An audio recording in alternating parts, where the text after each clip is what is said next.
যে আমরা দালাল মুক্ত হসপিটাল করতে চাই। এই উত্তরের জন্য একটা সিকিউর এবং একটা নিরাপদ একটা ঢাকার একটা অন্যতম অঞ্চল হিসেবে গড়ে ওঠে। এই জন্য আমি সবার সহযোগিতা কামনা করছি। আমরা উদ্যোগ নিয়েছিলাম, তিনি এই কাজটা করেন, তাহলে আমাদের তো দায়িত্ব না। এই জন্য আমরা যদি ধরেন আমাকে আমি সুদ দিতে পারি, উনি আমাকে সুদ দিতে পারে, আমাকে উনি সুদ দিতে পারে, তাহলে তো আপনার হাতে আর খারাপ জিনিসটা যাবে, রুগীও উপকৃত হবে না। আমরা টোটালি গোটা উত্তরাকে দালাল মুক্ত রাখতে চাই। আমি তো মানে একটু আমি বিভিন্ন হসপিটাল মালিকদেরকে আশ্বস্ত করতে চাই। ধরেন দালাল তো আপনার হসপিটালে যায়, আরেক হসপিটালে যায়, অমুক জায়গায় যায়, সে সুবিধা পায় বিদায় তো যায়। এবং গোটা উত্তর আপনার সবাই যদি সিদ্ধান্ত নেন কেউ আপনার দালালকে এন্টারটেইনমেন্ট করবে, তো দালাল যাবে গোটা রুগী নিয়ে, ধানমন্ডি যাবে, ধানমন্ডি গেলে পিটান যাবে, ওখানে দালাল চক্র আছে, আছে না? আছে। তো সুতরাং আমি আজকে সাংবাদিকদের সামনে আমার সহকর্মী ভাইদেরকে অনুরোধ করতে চাই, আমাকে সহ, যে আমরা দালাল মুক্ত হসপিটাল করতে চাই। আজকে বলেন তো আপনারা যদি উদ্যোগ নেন যে দালালরা রুগী নিয়ে আসে, তারা যদি কারো কাছ থেকে সহযোগিতা না পায়, দালালি করতে পারবে সে?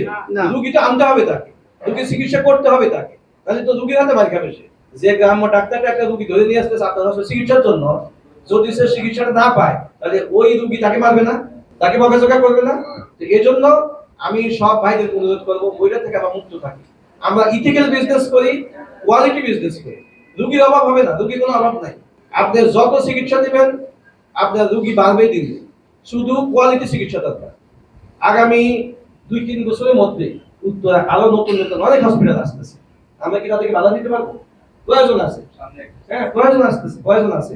এখন কম্পিটিশন করতে হবে আমাদের সবাই কোয়ালিটি দিয়া। আমি কত কোয়ালিটি দিতে পারলাম, আপনি কত কোয়ালিটি দিতে পারলেন, উনি কত কোয়ালিটি দিতে পারলো, এইটার উপর কম্পিটিশন হবে। এবং অনেক কর্পোরেট হসপিটালও দেখবেন 2 বছর মাথায় উত্তরা চলে আসবে। তবে উত্তরা এখন সবাই আমরা এমন একটা জায়গায় বসবাস করি, আমাদের এমপি সাহেব এমন জায়গায় এমপি হয়েছে, উত্তরা হলে গোটা দেশের আকর্ষণ। এবং উত্তরায় আরো দেখবেন যে আগামী 5 বছরের মধ্যে ওই ইউনাইটেড অ্যাপোলোকে ছাড়িয়ে যাবে, এত বড় বড় হসপিটাল হবে। আমাদের কাছে মেসেজ আছে, হবে। শুধু এখানে পরিবেশটা কি দরকার, রাজনৈতিক সহযোগিতা আমাদেরকে দরকার।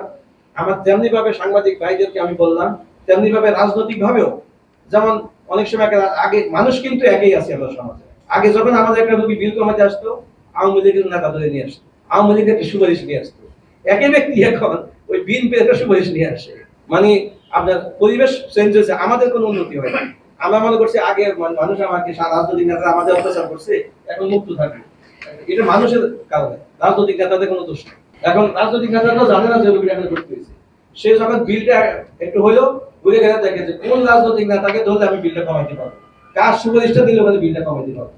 আমরা কিন্তু একই সাফারার আছি। এই জন্য আমি রাজনৈতিক নেতৃবৃন্দকে বলবো তারা অবশ্যই আমাদেরকে সহযোগিতা দিবেন, আমাদের কাছে মানে ডিসকাউন্টের কথা বলবেন।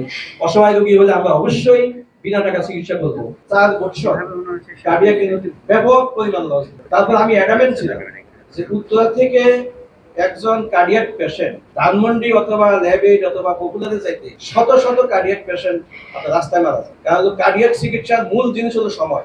1 মিনিট আগে যে চিকিৎসাটা দেওয়া যাবে, 1 মিনিট পরে কার্ডিয়াক রোগীর শিবিরটা দেওয়া যাবে। 1 মিনিটের মধ্যে একটা রোগীর হার্টের যে ড্যামেজ হবে, এই ড্যামেজটা 1 মিনিট আগে যদি দিতে পারতে রোগীটা বেঁচে যেত, 1 মিনিট পরে রোগীটা বাঁচানো সম্ভব।